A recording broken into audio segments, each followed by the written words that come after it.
شروع کرتا ہوں اللہ تعالیٰ کے نام سے جو بڑا مہربان اور نہایت رحم والا ہے۔ حضرت ابو ذر رضی اللہ تعالیٰ عنہ سے مروی ہے، انہوں نے کہا کہ رسول اللہ صلی اللہ علیہ وسلم نے فرمایا، جس شخص نے اجازت دیے جانے سے پہلے پردہ اٹھا کر اپنی نظر گھر والوں میں داخل کی، گھر والوں کے باپردہ امور کو دیکھا تو وہ حد کا مرتکب ہوا۔ اس کے لیے ایسا کرنا جائز نہیں۔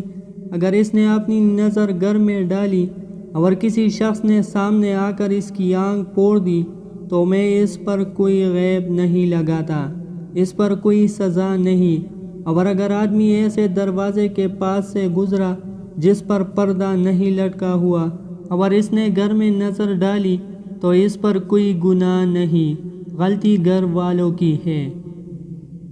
حضرت انس بن مالک رضی اللہ تعالیٰ عنہ سے مروی ہے،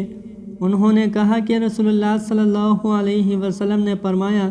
کسی بندے کا ایمان اس وقت تک درست اور سیدھا نہیں ہوتا جب تک اس کا دل مستقیم سیدھا نہ ہو،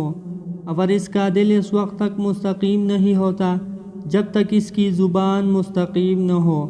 اور کوئی ایسا آدمی جنت میں داخل نہیں ہوگا جس کا پڑوسی اس کی شرارتوں سے محفوظ نہ ہو۔